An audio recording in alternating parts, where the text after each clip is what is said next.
What makes your mom happy? Flowers. When I listen. When I be good or something. A hug. I don't know. That's too tight. What makes your mom sad? When I don't listen. Like when we get hurt.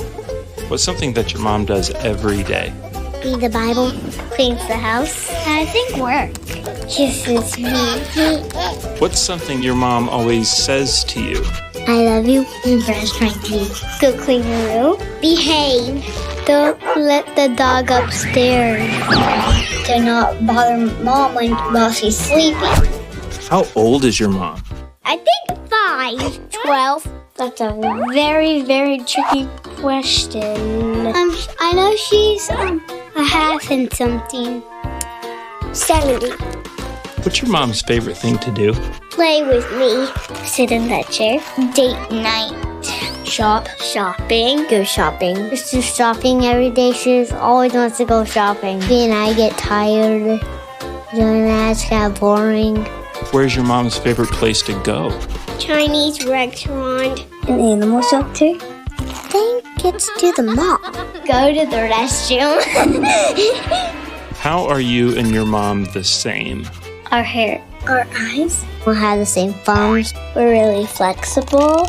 We both have long tongues, but my sister and my dad don't really. How are you and your mom different? Our eyes are different. The color of me. I'm brown and she's tan. Mom has curly hair and I have straight hair. I do have better abs. What's your favorite thing about your mom? That she doesn't like to be away from us. When she gets down the floor and plays with me. She's a really good teacher. I like her face. Her smile. When she lets me put on her makeup. That I can cuddle with her at night.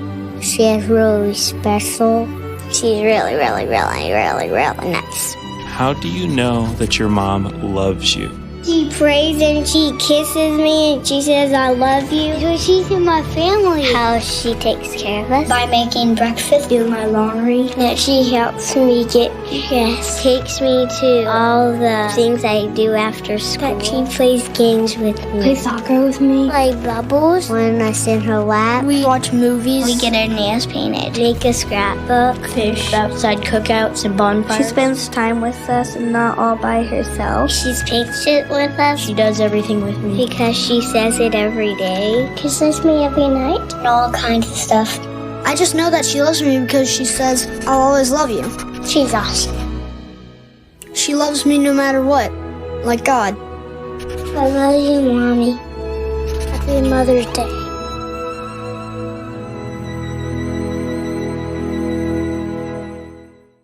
Well, I know we've said this already, but I want to again say Happy Mother's Day, and especially to all of our campuses this morning. Those watching in Scottsville, those watching online, I especially want to say Happy Mother's Day to all of our moms in all of those places this morning. And today, this Mother's Day, I thought I would offer a little something, hopefully, for the whole family, maybe some encouraging advice. The family as a whole has never been under more stress, I think, than it is today. And I know it seems like people of all generations say that, but when I look back over my life, I think of my parents. When we were growing up, the biggest thing that I remember my parents complaining about when they were kids, and we as kids would complain to them, they were like, hey, you guys have got it made. Said we used to have to walk to school or to the bus every morning in the snow up to our knees, and it was 3 miles up hills both there and back every single day. Now, I don't know how it was up hills both ways, but that's what they used to say. But that was their claim to fame. That's how rough it was for them as they were kids growing up. And then I thought about, okay, well, Lynette and I became parents, and to be honest with you, I mean, we've seen a lot of things change over the years. But to be honest, I don't think the stresses that we faced, even as parents, even come close to what you as parents are facing today. Along with all the everyday challenges, that some of the unimaginable things that you guys as parents and families are having to face. Mental health issues on a scale like never seen before. Identity issues, people struggling to know who they are. The rising cost of I'll say, of getting by has just gotten unbelievable. School and education challenges. I think of safety concerns that you as parents have to face every single day as you send your kids off to school. And then political issues that I don't think any of us can wrap our minds around, and the challenges that that's creating, and world issues and riots and all that stuff that's just so hard for us to make sense of and to even begin to explain to kids as parents. Never before, in my mind, has the advice and encouragement of Psalms 127 been more timely. Psalms 127 is known as one of 15 psalms or songs that families would sing, and maybe particularly parents would sing on their yearly pilgrimage to Jerusalem. A couple times a year, families would make a journey there for a celebration, a holiday season, if you would, to celebrate and worship God together. So kind of imagine that it's Christmas time and you're going to visit family or relatives, and you all pile in a car. At some point, between here and there, normally we would break out singing Christmas carols. Somebody would think of their favorite Christmas carol and we would begin to sing it. And so that's kind of what would happen with these guys. They had these psalms or songs really that they had memorized, that they had grown up on, and as they're making this journey to Jerusalem, they would think about these songs and they would sing them together as a family. And so today, we're not going to try to sing this song. I had asked the band to lay down a beat for me this morning, and I was going to rap this psalm for you, but they just had better ideas, and so I kind of went with it. But so instead of singing it together, here's what I'd like for us to do. I'd like for us all to stand together, and the Psalms is going to show up on the screens behind me, and let's read this together. Listen as I read Psalms 127. It's called A Song of Ascent. Again, this is one of the psalms that they would sing on this pilgrims, and it was written during the time of Solomon. It says this: unless the Lord builds the house, the builders labor in vain. Unless the Lord watches over the city, the guards stand watch in vain. In vain you rise early and stay up late, toiling for food to eat. For he, God, grants sleep to those he loves. Verse 3, children are a heritage from the Lord, offspring a reward from him. Like arrows in the hands of a warrior are children born in one's youth. Blessed is the man whose quiver is full of them. They will not be put to shame when they contend with their opponents in court. May God bless the reading of his word together. You may be seated. So as I was studying this passage a couple of weeks ago, thinking about and praying through what God might have me to share, looking through this passage, there were 4 big ideas from this Psalms that God kind of put on my heart. And the first 3 are around this idea of falsehood. In the first 2 verses, there's a word that appears 3 different times, and it's this phrase, in vain. Everybody say, in vain. Now, we kind of get an idea what that means, but I like to look words up. When I see it, especially 3 times in 2 verses, it's like, okay, something's going on here. So I looked it up in the original language to kind of get an idea of a definition, or to make sure we weren't missing something. And I found this interesting word applied to this phrase, and it was falsehood.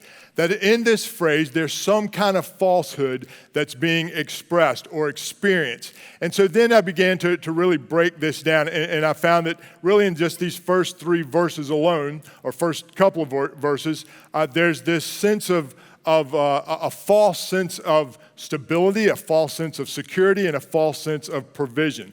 And so the first one, this false sense of stability, verse 1, part 1 of this says, unless the Lord builds the house, the builders labor in what? In vain. There's this false sense of stability if God doesn't build the house. Now, we get it. We know how important it is if we go to build a structure that the foundation be as solid as it possibly can. We understand that foundation is everything when it comes to building. And that's not just true in building structures, but also when it comes to building families. Building a family without the Lord's help is never a good idea. Every family needs a solid foundation, something to build on, something to build its morals on, something to build its ethics on, its, what it believes in, something that has proven to withstand the storms of life. And as I was thinking about the Psalms, I was thinking about something that Jesus said that goes along with this. It's very interesting that how these themes from the Old Testament to the New Testament, even into our day and time, apply. So Solomon said this. People sang this for years. Jesus comes along, and here's what he says about foundations. Reading in Matthew chapter 7, starting in verse 24, just listen to this. Therefore, everyone who hears these words of mine and puts them into practice is like a wise man who built his house on a rock. The rain came down, the streams rose, and the winds blew and beat against that house, yet it did not fall because it had its foundation on the rock. But everyone who hears these words of mine and does not put them into practice is like a foolish man who built his house on sand. The rain came down, the streams rose, and the winds blew and beat against that house, and it fell with a great crash. I was thinking about what Jesus said, and I thought, Jesus won't build this foundation for us, okay? But he'll give us the building blocks that we need to build our families on. He leaves it up to us to construct the foundation, if you will, of our families. But if we don't use these blocks and build this strong foundation, we end up with a very weak foundation that will not stand against these storms of life, some that I identified just a moment ago. Or as the psalmist says, as he wrote, unless the Lord builds the house, we build with a false sense of stability.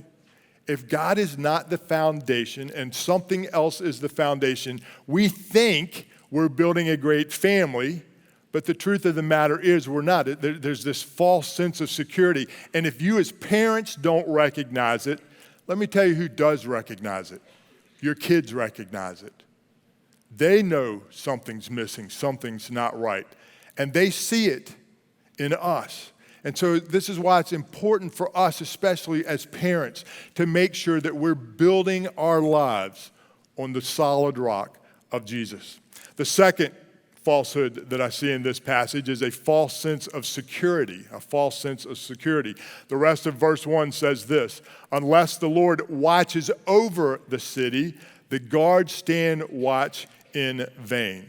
Now, so the picture is kind of this. Often these cities in biblical times would have walls built around them, and they would station guards around these walls, and they would watch and make sure that they were ready in case an enemy decided to attack. And so that's kind of the image, but the image is this: unless God is in that, unless God is a part of that city, a part of that foundation, those watchmen are watching in vain. Because really there's just this false sense of protection, this false sense of security. It's like recently I installed these security cameras around my house. We wanted one of those nice little Ring camera things for the front door, but if you know me, it's go big or go home, and so I had to get more than just one, so I bought a couple of them and put them around the house. One, because I thought it would be fun, but it was kind of nice because, okay, now I can see what's going on around my house all the time, even when I'm not there. And so while it does give me this, I'll say this sense of security, the truth of the matter is it doesn't do anything more to protect me than what I just get a watch who's breaking in and stealing my stuff now. That's all it does. Okay, it doesn't keep anybody away or deter them in any way whatsoever. While it makes me feel safe, it does nothing to protect me. As parents, we try to protect our kids, don't we? But the truth is, we can't be with them 24/7. There are moments when we're not around. I was thinking, me and my brother were talking the other day, and his daughter actually got on the phone with us, and she was going on a date. And my niece is she would be the perfect find for somebody. All right, now, the problem is she's got a dad and an uncle like me, so I feel sorry for that guy. But we're talking, she's going on this date, and I'm like to my brother, dude, what do you know about this guy? You know, and I'm asking all the questions, and I'm thinking he's probably thinking I'm nuts because he's the dad, and I know the questions that he has. And she gets on the phone, and she's with us and laughing about the conversation, and then there's going to be a second date, and now we're like, wait a minute. We haven't even met this dude, and there's a second date. So me and my brother cook up this plan. He knows he can't go and show up because that would be a dead giveaway. So he's going to call me and let me know where the date is, where they're going, and I'm just going to randomly show up at this place. And we got her covered. Now, jokingly, I say that if I did that, she would never forgive me. But again, we wish we could be there with our kids, don't we, 24/7. But the truth of the matter is we can't.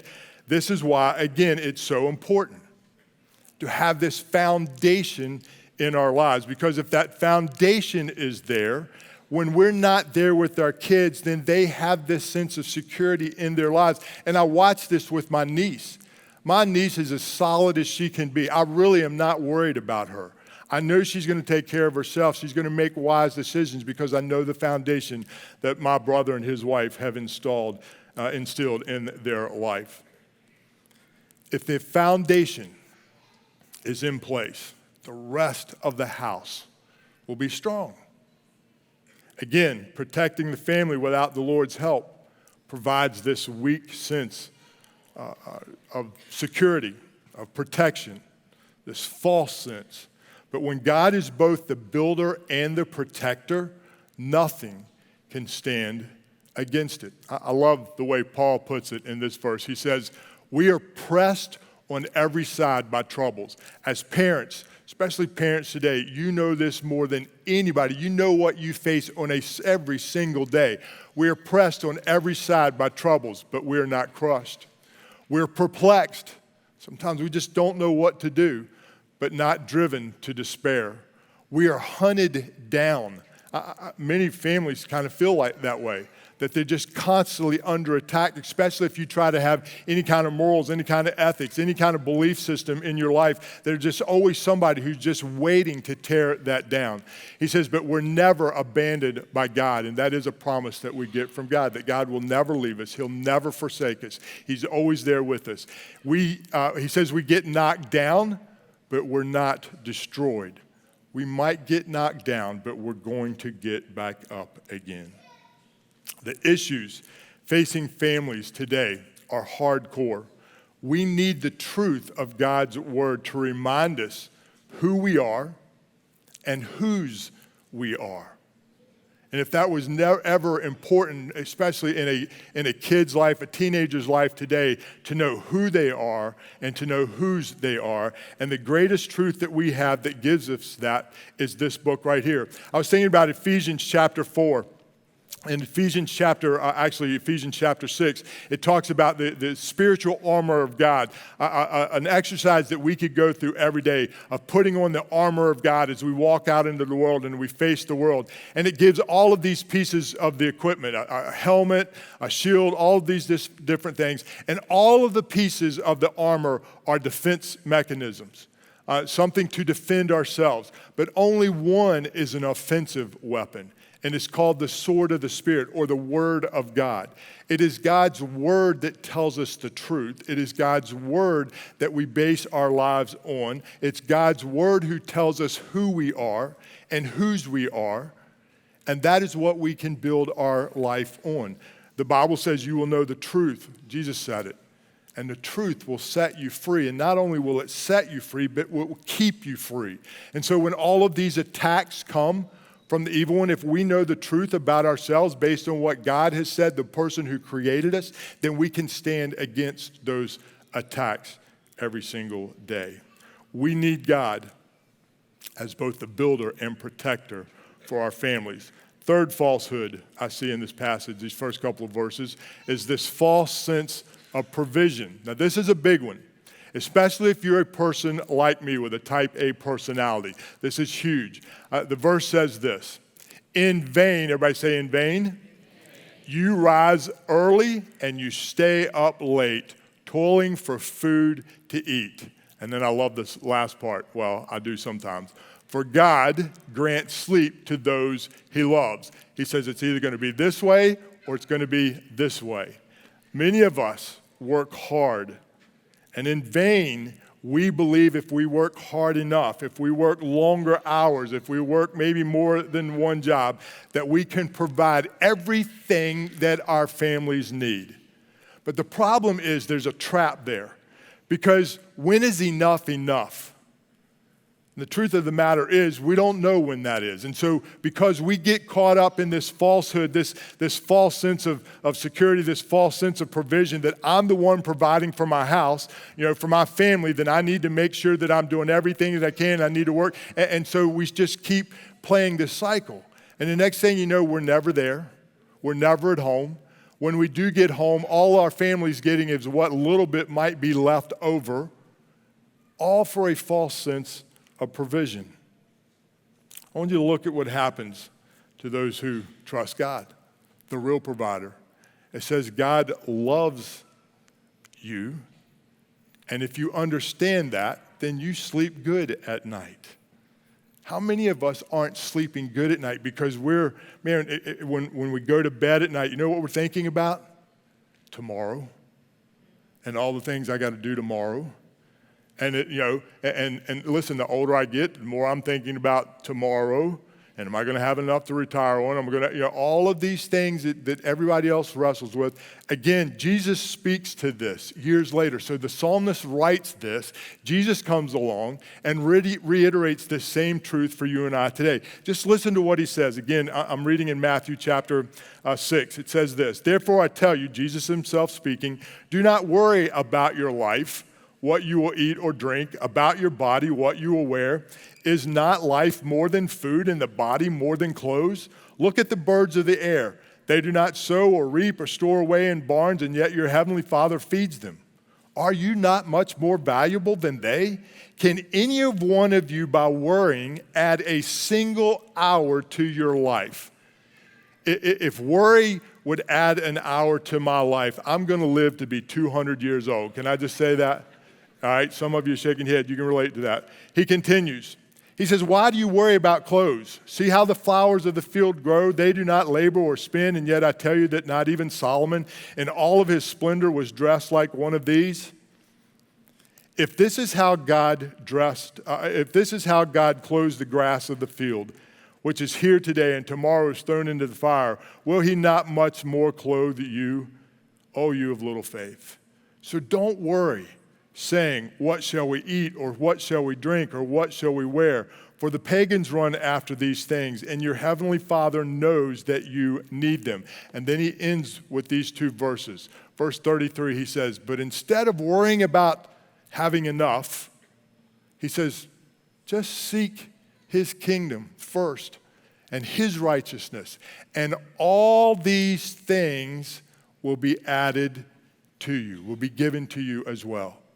If you seek God first, if you build off of this foundation, all these other things that you stay up late at night worrying about, God's got it. God's going to take care of it. We can trust him to meet the everyday needs that we have. He continues and he says this. He says, "Therefore," because of everything I've just said, whenever you see the word therefore, you ask what question? What's the therefore? Therefore, because of all of this, Jesus says, then do not worry about tomorrow. You know why? Because tomorrow will worry about itself. And how many of us know that this statement is true? Each day has enough trouble of its own. We're worried about tomorrow when we haven't even taken care of the stuff we're worried about today. Jesus said, we don't need to do that. If you're staying up late, if you're the one who's trying to be the sole provider, then you're missing out and you're providing a false sense of provision. So 3 things that I see that we do in vain when we do it without God's help. And we create a false sense of stability in our family, a false sense of protection, and a false sense of provision. One last one, and this is the big one for me in this family. Number 4, this was the fourth point. Families are God's gift to mankind. Now just think about that for a moment. Families are God's gift to mankind. They are meant to be enjoyed. I wonder how many of us are not enjoying our families because we're so busy worrying about all the other things that we can't enjoy this awesome gift that God has given us and put right in front of us. Reading on in the passage, just let me reiterate this. It says, children are a heritage from the Lord, offspring, a reward from God himself. Like arrows in the hands of a warrior are children born in one's youth. Remember, this is a song, so it's somewhat poetic. He continues in the last verse, he says this, blessed, everybody say blessed. Happy is the man who has a family, ever how big or small it might be. Blessed is the man whose quiver is full of them. They will not be put to shame when they contend with their opponents in court. Families are God's gift to mankind, and they're meant to be enjoyed. And the only way that that can happen is if we get these first three things right in this passage. If we build our families with God as the foundation, if we protect our families with the truth of God's word, and if we trust God first and foremost to provide for our needs. So now, I want to shift gears just a moment here. Along with this being Mother's Day, it's also here at Atlee traditionally has become what we call parent-child dedication. And today's a special day for some families here at Atlee. In just a few moments, I'm going to introduce these families to you and their children. And they're going to participate in today's service in our parent-child dedication. But before I do, I want to take a moment and explain to you the significance of what's about to happen. If you didn't get it already based on what we've just talked about, let me just drive this home real quick. This is not about making sure kids, infants, get to heaven, okay? This is about dedicating both the child, which we see a lot of parents did that in scriptures, that they would bring their child and they would present them as a token of appreciation to God. And so we're going to dedicate those children as a way of saying thank you to God for this incredible reward, this gift that you've given us. But we're also going to dedicate parents today as well, because that's really the most important part of what's about to take place. So why do a special time of dedication? The Bible teaches us that children are a gift from God. Another version of Psalms 127:3 that we just looked at, children are a gift from the Lord, babies are a reward. All right, that's what Scripture tells us. So what does that make teenagers? Well, my mom used to tell us that they're payback for all the trouble that we caused them as parents. But seriously, your son, your daughter is a gift from God. The second thing the Bible teaches us that children are very special to God. They hold a special place in God's heart. Look at what Jesus said. Jesus said, let the little children come to me and do not hinder them. There's another warning that Jesus says, if you do hinder them, something very bad will happen to you. And we won't even talk about that. For the kingdom of heaven belongs to such as these. Children hold a very special place in God's heart. And because they matter to him so much, he has given them very special people to take care of them and to teach them. And these special people are parents. As parents, he's given parents some very special instructions as well. And these instructions come from Deuteronomy chapter 6 in the Old Testament. The children of Israel had been led out of captivity from Egypt. They're on their way to the promised land. They're standing at the gate ready to walk into the promised land, kind of a fresh start, a do-over for them. And God says, listen, as a family, here's something that I want you to know. He says, please remember this when you start this over. He says this. He says, love the Lord your God with all of your heart, with all of your soul, and with all of your strength. Verse 6, always remember these commands that I give you today. He had taught them a whole lot of things, been teaching them for a while. He says, don't ever forget these things. He says, teach them, pass them on to your children, and talk about them when you sit at home and you walk along the road, when you lie down and when you get up. He says, write them down and tie them to your hands as a sign. Tie them on your forehead to remind you and to write them on your doors and gates. In other words, find creative ways to teach your children the things that I have taught you so that when they become parents, they themselves will remember the same things that I taught you. Pass this on. This was an important piece of God's advice to family. God is very clear that parents are the primary tools in which he intended to teach his children. So at this point, I want to introduce some families to you, and they're going to join me on the stage. I'll ask the guys to come and get the table and the TV and take them off for me.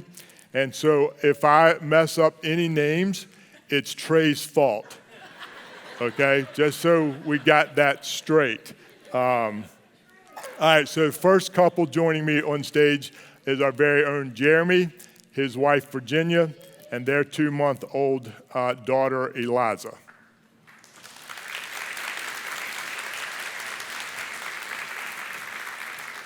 And then we have Gilbert and Delia Torres, I hope I got that right, and their 4-year-old daughter Autumn.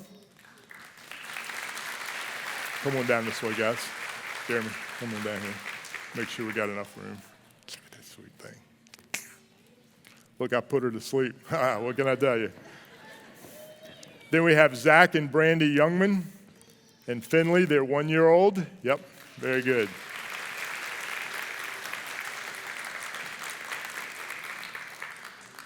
Scott and Emily Borneson and Lynn Lee, 2-year-old. They weren't listening, so if I got that wrong, they didn't even hear that one, so that was good. Scotty and Taylor Morgan and their 8-month-old Judson.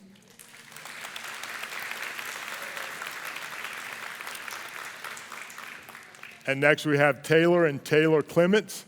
How cool is that? Mom and Dad, Taylor and Taylor. I love that. And their 2-year-old Richie.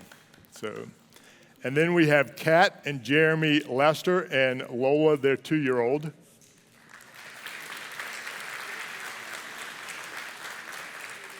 Everybody here? Everybody here? Make sure I got my list right. All right, then we got Kayla and Ryan Messer. All right, this one's going to be a big one. So they got 12-year-old Ella, 7-year-old Layla, 6-year-old Landon, and 6-year-old Callie.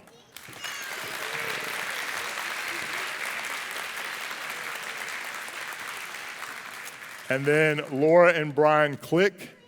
And then they have Riley, who is 8, and Levi, who is 5.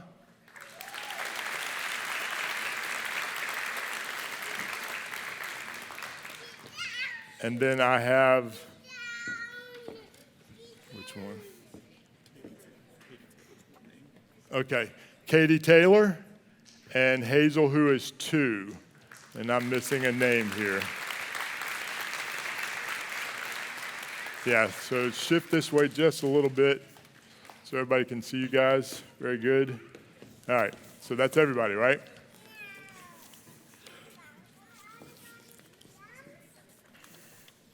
So let me just say this to you guys as parents, first of all. You're here basically to do 2 things. One, to dedicate your son, your daughter, or your kids to God. Really as a way of saying thank you for this incredible gift that you have given us. And you're also here then to dedicate yourself to being the parent that God has called you to be, to raise your family, these kids, in a way that one day will lead them to a place where they can make a faith and place their faith and trust in Jesus Christ as well. You're here to begin this foundation process that we talked about today, all right? And put those things in place. As he runs away, don't you just love this part? I love this, so it's so cool. So parents, let me charge you with this. These children are a gift from God to you, and God wants you, these children to grow up knowing and believing and trusting in him. And he's given you the responsibility to make sure that that happens. And the best way that you can do this is to demonstrate a personal faith and trust in Jesus Christ. I just want to say this to you as parents, and especially as a dad to a dad. More is caught than taught. I'm not saying the teaching isn't important, But it's one thing to say one thing and then do something different. And our kids watch that and they learn from that more than anything else. So just remember that. So I ask you as parents before God in this community of faith today, do you commit yourself to God and to being good stewards of these precious gifts that God has given you? Thank you. Now, the next goes out to us as a family of believers, this community of faith. And I'm going to ask you to commit yourselves to praying for these families, to serving in the church, to help provide tools for these parents so that they can be and do these very things that God has challenged them to do. And so if you're willing to commit yourself to that, go ahead and stand with me this morning. And by standing, you're agreeing to serve in kids ministry at least 2 times every week. So very good. Stephanie, how about that? So I probably should have said that before you stood up, but I wanted to make sure. So, all right, let's pray for these families. Can we do that? Father God, this morning, Lord, there's nothing more important, I think, than families.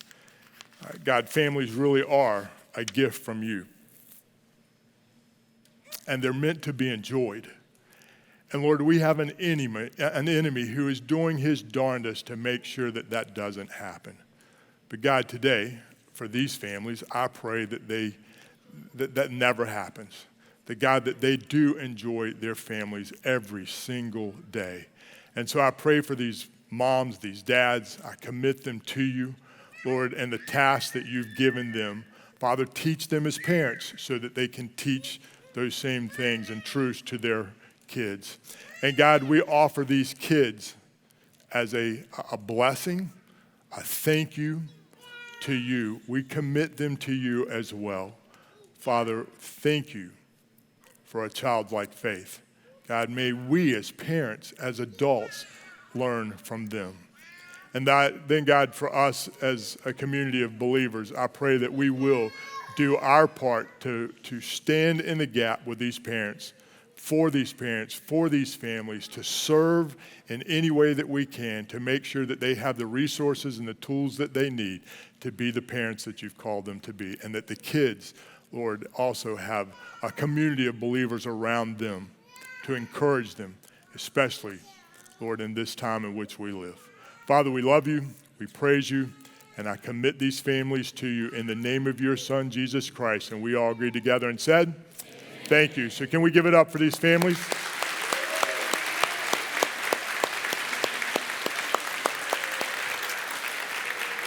As they leave the stage, Stephanie's got a gift and all over for you. So if you guys want to go ahead and make your way back down, you can go down the steps over here. Yeah, same way you came up. There you go. And as they're exiting, let me just say this. Next week, we begin a new series. And in all seriousness, and I don't just say this to get you to come back for this series. I've been working on mentally this series for a long time, and especially this year. So there's something about this that God has put on my heart. We're going to take the whole summer and look at what is called in the Bible as the Sermon on the Mount. We're calling it Summer on the Mount. And we're going to take some time. We're going to go through this. It's kind of like a manifesto that Jesus would have written or wrote to all of us. And I don't know why I've never taught through this before, to be honest with you, but I'm looking forward to sharing some of what God has shared with me in this. And the other thing that we've got available today are these invite cards. If you didn't get any coming in, make sure you get a couple of them on the way out and use these to invite people to come with you for this next series. I promise you, I don't know, I just really believe that God's going to show up and some really cool things are going to happen. So I'm excited about that. So God bless you guys. Have a great Mother's Day. We'll see you next Sunday.